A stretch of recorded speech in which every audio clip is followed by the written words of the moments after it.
Hoje nós vamos inaugurar uma nova categoria de tier list nesse canal. Ao invés da gente falar sobre quem é mais forte que quem, a gente vai ranquear as maiores fraudes do universo de One Piece. Aqueles personagens que não passam de hipérboles e falácias, que prometem tudo e não entregam nada. Para isso, a gente vai ranquear em 3 categorias diferentes. Os personagens de fraudes pequenas, fraudes médias e fraudes supremas, além da categoria especial dos personagens imunes a fraudes. Conforme o mangá de One Piece vai chegando no fim, a máscara de certos personagens vem caindo e tem ficado cada vez mais claro quem são as verdadeiras fraudes do mundo de One Piece. É sobre isso que a gente vai conversar no vídeo de hoje, tudo isso não antes de você deixar o seu like e entrar pro meu bando se inscrevendo no canal aqui embaixo com o sininho ativado. Dessa forma, você vai sempre saber quando o próximo vídeo for lançado e ainda ajudar o canal na nossa jornada em direção a 1 milhão de tripulantes. Começando com as fraudes pequenas, aqueles personagens que a gente esperava pouco e ainda assim entregaram nada, o primeiro deles se chama Basil Hawkins.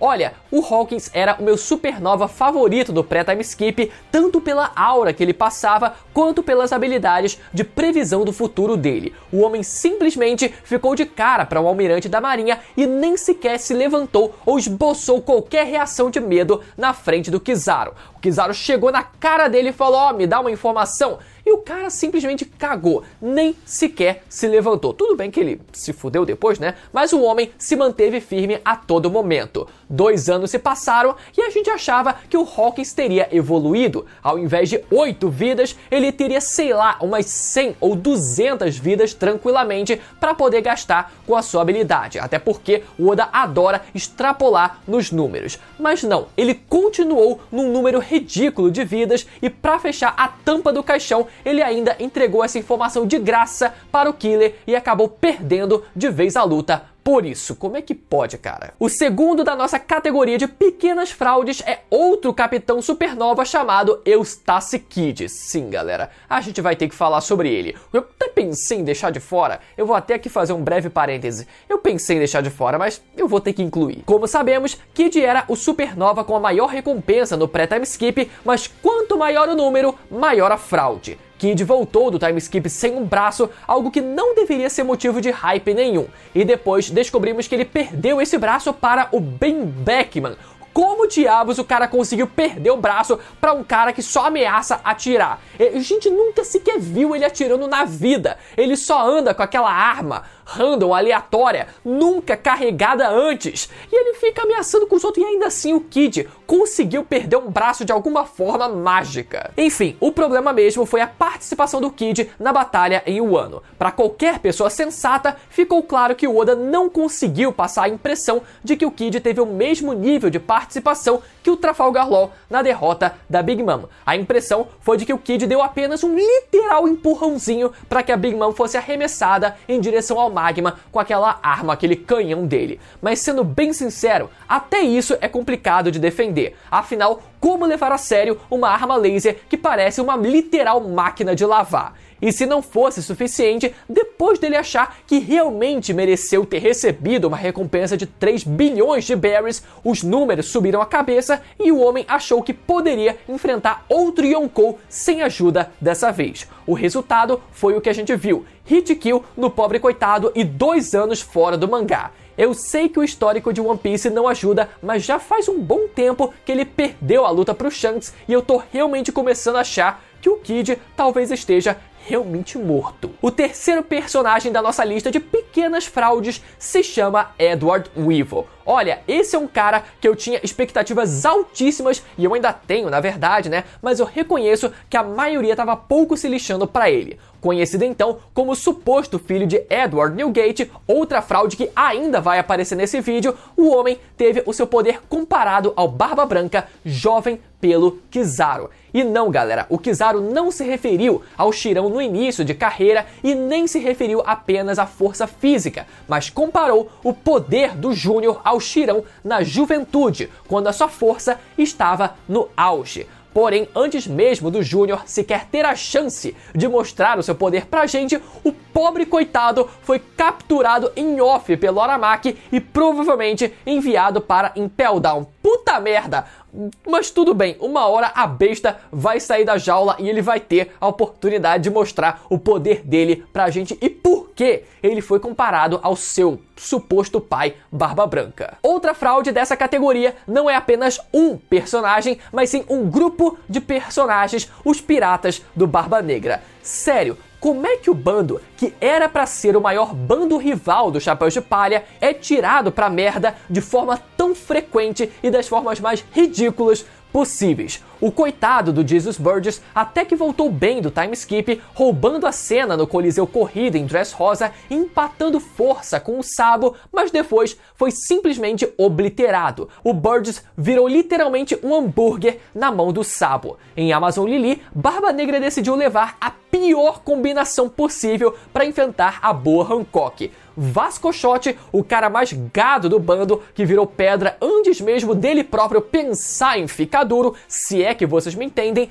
e a Catarina Devon, que também meio que parece gostar de mulher, né? Em Ratinoso, o bando conseguiu ser humilhado 2 vezes seguidas. Primeiro, pelo ex-almirante Aokiji, que chegou congelando metade do bando durante o time skip, e segundo, pelo vice-almirante Garp, que chegou socando metade do bando após o time skip. Porra! Como é que o Shiryu da Chuva, o cara que deveria ser o principal comandante do Barba Negra, simplesmente leva um soco base do Garp na barriga e fica todo torto no chão? Como é que um cara desse vai ser o rival do Zoro ou do Sanji? Como é que um bando desse vai ser rival do bando do Luffy? Se bem que, né, o bando do Luffy também, né, anda deixando a desejar. E ele ainda vai aparecer nessa lista também. Vai quase metade do mangá, mas calma que os melhores vão ficar pro final. O próximo do nosso ranking também é um grupo de personagens e esses são os vice-almirantes da Marinha.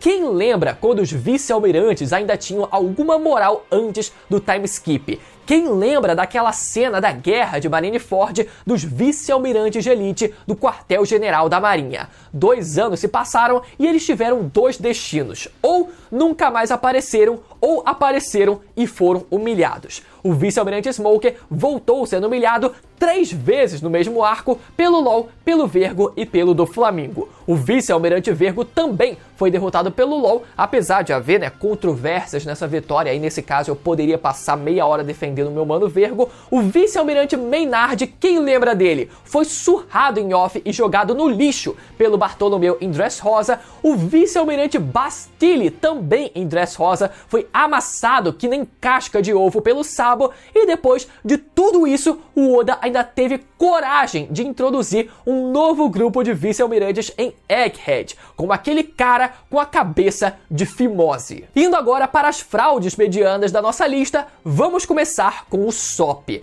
Eu desafio vocês me citarem 3 grandes momentos do Sop depois do time skip, porque a verdade, galera, é que é impossível, porque ele só teve um.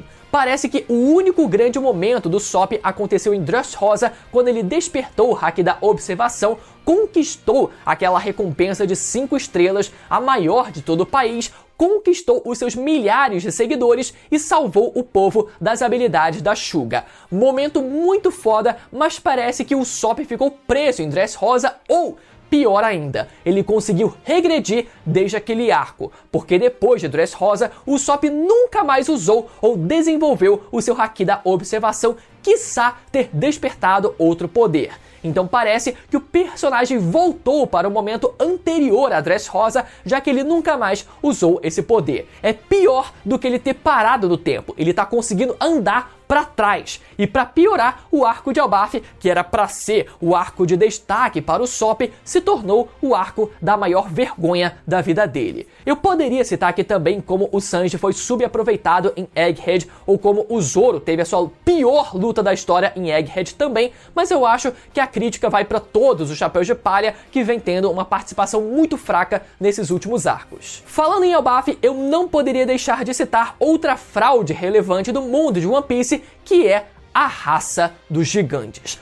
todo mundo tem pagado pau pro Dory e o Brog enfrentando os Gorosei no anime ou tendo obliterado o navio dos piratas do Kid, mas convenhamos que o Oda vem forçando muito a barra pra cima deles. A verdade é que o Oda sempre tratou os gigantes como escada e tirou eles pra merda, e agora que é conveniente pra história, ele precisa fazer os gigantes parecerem grande coisa, chegando ao ponto de dar uma recompensa de quase 2 bilhões de berries, tanto para o Dory quanto para o Brog. Mas a verdade é que essa raça sempre foi uma fraude. Luffy, com 17 anos, amassou um gigante logo quando entrou na guerra de Marineford com aquele braço gigante dele. Barba Branca amassou o vice-almirante Lacroix com um terremoto na cabeça, depois amassou o vice-almirante John Giant com um terremoto na barriga. Depois do time skip, Luffy amassou a cabeça do Hyruujin com um soco base do Gear Second. O San Juan Wolf foi randomizado tanto pelo Aokiji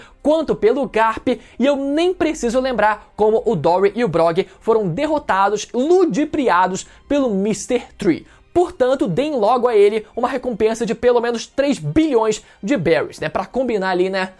Com o título de Mr. Tree. Então, galera, não adianta o Oda querer desfazer a merda que ele próprio fez o mangá inteiro, porque a raça dos gigantes continua sendo uma fraude. Seguindo, a próxima fraude mediana da nossa lista são os Cavaleiros Sagrados. Quando eles foram apresentados, eu fiquei abismado como tem gente que se encanta fácil por qualquer coisinha, qualquer novidade que aparece. Eu sempre bati na tecla que esses caras eram oponentes, sabe de quem? Dos comandantes do exército revolucionário. Sim, eu tô falando do Morley, do Lindbergh, da Belobete e do Caraço. E antes mesmo desses caras perderem para os revolucionários, eles já conseguiram ser humilhados. Somers foi derrotado 2 vezes pelos Copper Gaban e pelo Rayleigh, e o Garland conseguiu ser amassado pelo Rocks como se não fosse nada. Lembrando que ele já devia ter um contrato com o Imo naquela época. E agora todo mundo sabe, né? Então fica muito óbvio que o Shamrock é só uma cópia falsificada do Shanks. Então o que mais esperar dos Cavaleiros Sagrados? Seguindo, como vocês sabem que eu sou a pessoa mais imparcial dessa fandom,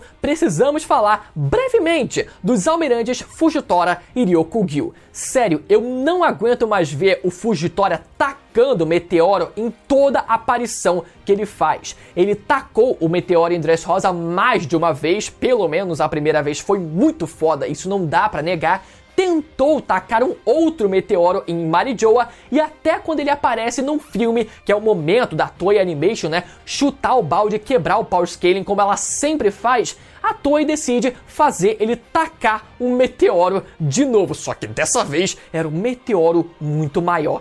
Cara, quanto potencial desperdiçado para um único almirante. E o que falar do almirante aramaico? O homem viveu de silhueta e fotossíntese durante anos desse mangá, chegou aloprando em Wano, randomizando King e Queen, capturou todos os bainhas vermelhas de uma só vez, incluindo a Yamato e o Momo, mas eu nunca pensei que o Oda usaria um almirante de escada daquela forma até a aparição do Shanks em Wano. Mas infelizmente a fraude do almirantado ficou ainda pior quando um almirante da marinha foi derrotado em off pelo Shebek. Cara, aqui é a prova de que o Oda realmente está ficando gaga, porque ele, 5 anos atrás, jamais teria feito um negócio como esse. Batida a minha cota de falar mal do almirantado, vamos voltar a falar mal de pirata, porque a próxima fraude média da nossa lista se chama Silvers Rayleigh. O quê? Como assim? Pois é, calma, relaxa, agora que a brincadeira vai começar a ficar interessante.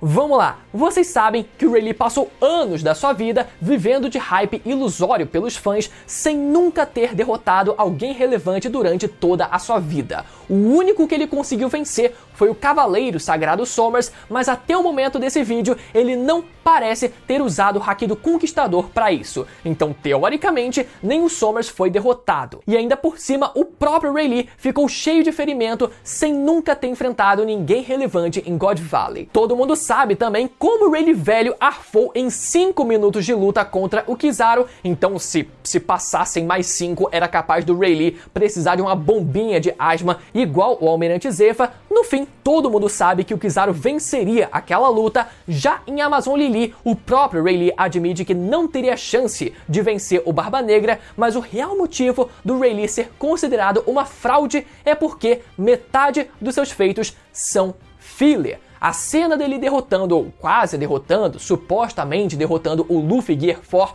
com um único soco não existe no mangá, e a cena dele parando o Marco com um dedo também não existe no mangá. E mesmo que fosse canon, nessas horas é incrível, parece que o povo esquece que ele estava batendo em adolescente novato, mas parece como se ele estivesse batendo no Luffy no auge, no Marco no auge. Isso a galera, né, tende a quase que esquecer de tão na ilusão imersa na cena que a galera fica. Mas tudo bem, é só uma fraude mediana, porque a próxima fraude mediana da nossa lista se chama Monkey D. Garp. Eu falei que a brincadeira ia começar a ficar interessante. E por que o Garp é uma fraude? Porque toda a vida do Garp foi construída em cima de fracassos e mentiras. Ele passou anos da vida tentando derrotar e capturar o Roger e sempre fracassou. Ele passou anos tentando educar e fazer do Luffy e do Ace marinheiros e sempre fracassou também. Ele passou anos tentando fazer do Dragon marinheiro e também fracassou. Sempre teve o poder e a influência para mudar o sistema do governo mundial por dentro e nunca fez absolutamente nada para melhorar isso. Esteve presente em God Valley e lutou para defender os Tenryubitos e o genocídio daquele país. Mas é que ele não sabia, o pano aí, ó, o pano. Mas é que ele não sabia, o Garp foi inocentado. Isso era para ser um elogio? Isso era para ser um argumento de defesa? O cara é um dos marinheiros mais importantes da instituição e não faz ideia do que acontece dentro da própria marinha? Puta que pariu! E para completar, o seu maior orgulho, o seu título de herói da marinha é comprovadamente uma farsa. O Garp ganhou esse título pela sua vitória em God Valley, mas o governo mundial nunca divulgou a informação de que o Garp precisou da ajuda do Roger, do Rayleigh, do Barba Branca e da porra toda. Ou seja, enquanto todo mundo achava que o Garp teve 100% de mérito em God Valley, o mérito real dele não deve ter passado nem de 50%, considerando toda a ajuda que ele recebeu. Eu gostaria inclusive de fazer uma menção honrosa ao Roger nessa lista, porque esse último flashback de God Valley tem feito ele perder toda a aura que ele tinha.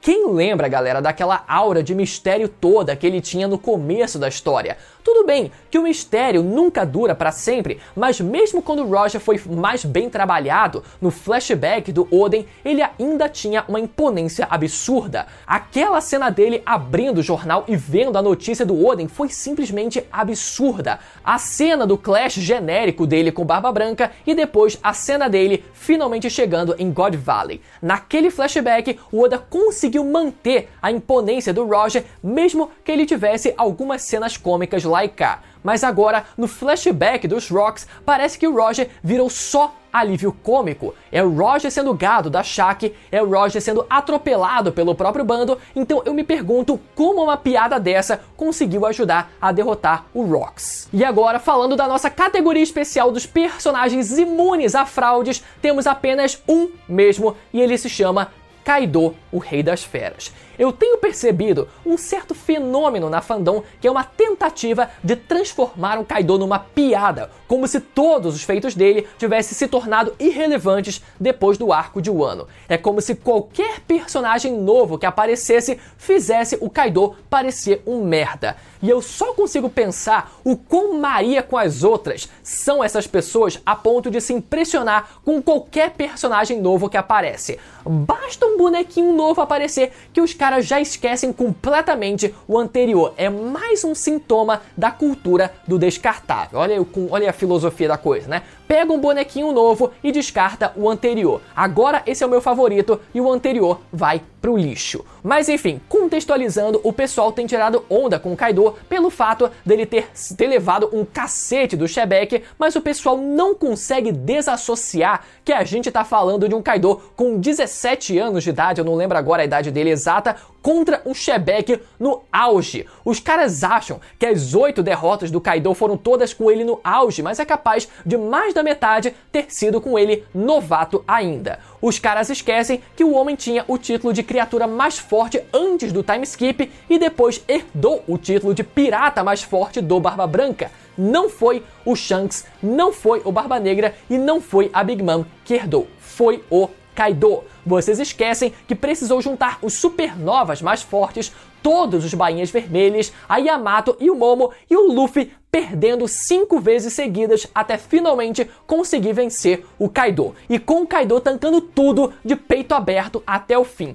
Vai me dizer que o cara que levitou Onigashima inteira, que tinha os 3 hakis avançados, que se transformava naquele dragão de fogo gigantesco no final da batalha, é uma fraude? Vai tomar no seu cu! E indo agora para as fraudes supremas da nossa lista, o primeiro deles, com a medalha de bronze, se chama Edward Newgate, o nosso querido fraude branca. Bom, o Barba Branca tinha o respeito de toda a fandom na guerra de Marineford. O cara tancou tudo quanto é dano e teve a morte mais emblemática da história. Reacendeu a chama da pirataria, permaneceu de pé até o fim e morreu com as suas costas imaculadas. Enquanto seu peito carregava uma série de ferimentos, incluindo um buraco de magma, as suas costas estavam ilesas. Podiam até ter espadas que atravessaram as suas costas, mas todos os danos vieram de frente, porque o homem nunca havia carregado uma única cicatriz por ter fugido de uma batalha. Mas foi durante o flashback do Oden que os problemas começaram a aparecer. Barba Branca preferiu passar longe de Wano ao invés de ir ajudar o seu brother Kozuki Oden, e quando ele viu um navio da marinha, achou melhor fugir, virar o seu navio pro outro lado, dizendo que tinha uns caras bem poderosos na instituição, diga-se, né, os almirantes da marinha. Isso já acendeu uma red flag no Barba Branca, mas foi durante o flashback dos Rocks que descobrimos que o Barba Branca nunca recebeu uma cicatriz nas costas porque ele sempre corria mais rápido do que os seus oponentes. A cena dele correndo do Garp foi uma das coisas mais patéticas que eu já vi nesse mangá. Como é que o Oda conseguiu destruir o legado inteiro de um personagem com uma única cena dessa? Se fosse o Barba Branca novato, a gente até poderia perdoar, mas a gente tá falando de um Barba Branca com a sua roupa de capitão, com a sua Naginata, uma das 12 lâminas de grau supremo, com o seu bigodão de banana e principalmente com a sua fruta do terremoto. Literalmente nada indicava que esse Barba Branca não estava, no mínimo, muito perto do seu auge. E mesmo assim, ele correu da forma mais patética possível ao lado do Kaido e da Big Mom. Agora eu quero saber, cadê o homem que nunca corria de uma luta? Cadê o homem que morreu sem nenhuma cicatriz nas costas? Realmente, né? Ele só morreu assim porque corria mais rápido do que os seus oponentes. Não é como se o Shirão fosse uma fraude completa, mas com uma única cena, o Oda conseguiu destruir todo o legado de um dos maiores personagens desse mangá. E por isso, sim, ele pode ser considerado uma fraude suprema. Já o personagem com a medalha de prata das fraudes supremas se chama Dracul Mihawk, ou Dracul Mifraude. O que falar do homem que vive correndo de uma luta, não é mesmo? Vocês já pararam para pensar que tudo que envolve o Mihawk é tudo muito suspeito e a gente não faz a menor ideia de como exatamente aconteceu? A gente não faz ideia de como o Mihawk se tornou o espadachim mais forte do mundo. A gente nunca ouviu falar de nenhum espadachim que o Mihawk tenha derrotado, além do Zoro lá no East Blue. A gente não faz ideia de como ele conseguiu uma das 12 espadas mais fortes do mundo, se ele conquistou ou se ele só recebeu de herança da família. A gente também não faz ideia se foi o próprio Mihawk que transformou a espada numa lâmina negra, se ele já recebeu ela pronta ou se ele pinta a espada de preto com um pincel para fingir. E todos os espadachins que ousaram desafiar o Mihawk, ele preferiu fugir pela tangente. Com o Shanks, mas é que eu não luto com um cara que só tem um braço. Com o Vista, mas é melhor a gente adiar essa luta, vai ser melhor pra nós dois. E a luta nunca mais voltou a acontecer, né? Então quando chegar a vez do Zoro, o Mihawk ele com certeza vai meter uma dessa. Mas é que com três espadas? Mas eu nunca concordei com isso. Porra, eu só tenho uma espada. Como é que tu vai querer me enfrentar com 3? Não, vamos cada um com uma espada pra ficar justo. Mas é sério, galera, o grande problema do Mihawk é que ele nunca foi mostrado derrotando alguém relevante, seja no passado ou no presente. O cara vive farmando aura nesse mangá sem ninguém saber exatamente por quê. E com a medalha de ouro da nossa lista, temos Monkey D. Dragon, o homem mais procurado do mundo, literalmente porque ele vive fugindo de tudo e todos. Sutil e esguio como o vento, Dragon é o cara que mais farmou aura nesse mangá sem nunca ter feito nada de relevante. Já são quase 30 anos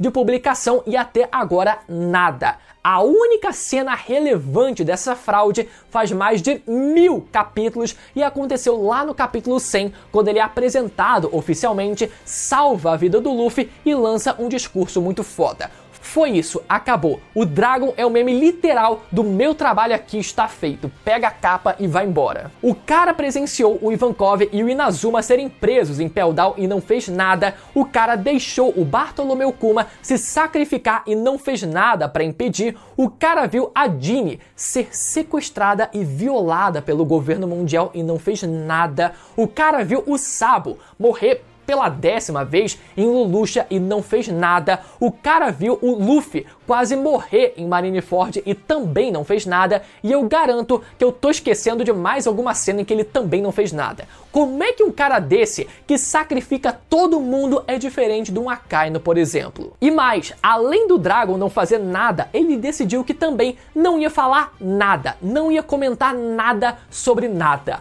Quantas vezes nesse mangá o Dragon aparece reagindo a alguma coisa e a gente só vê aquele balão de fala com aquela reticência maldita. A galera até zoou, dizendo que também não é bem assim. Às vezes é um sinal de reticências com exclamação. Às vezes tem aquela reticência, mas tem muito pensativo no final, né? Uma coisa é uma coisa, não é sempre a mesma coisa. Literalmente, todas as últimas 5 vezes que o Dragon aparece, e isso já deve fazer tipo uns 500 capítulos, toda vez que ele aparece, ele tá fazendo essa maldita cara de paisagem. Já no flashback de God Valley, apesar do jovem Dragon ter conseguido salvar o bebê Shanks, não existiu nenhum grande momento de catarse onde ele fizesse alguma coisa muito foda. Ele só pegou o bebê do chão e correu torcendo pra não morrer. E o pior de tudo é ver gente precisando forçar um argumento de que o Dragon salvou o Shanks,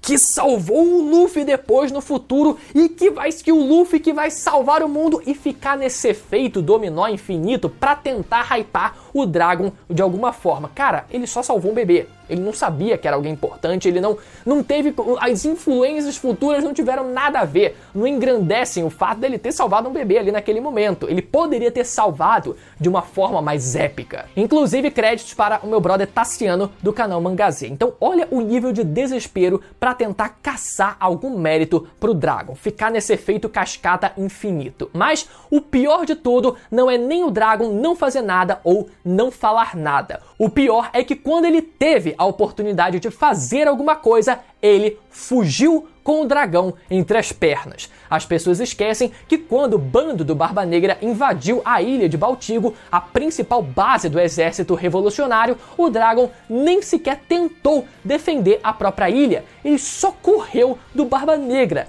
Imagina se o Luffy invade o Wano, a Big Mom invade o Wano como ela fez, e o Kaido decide ir embora.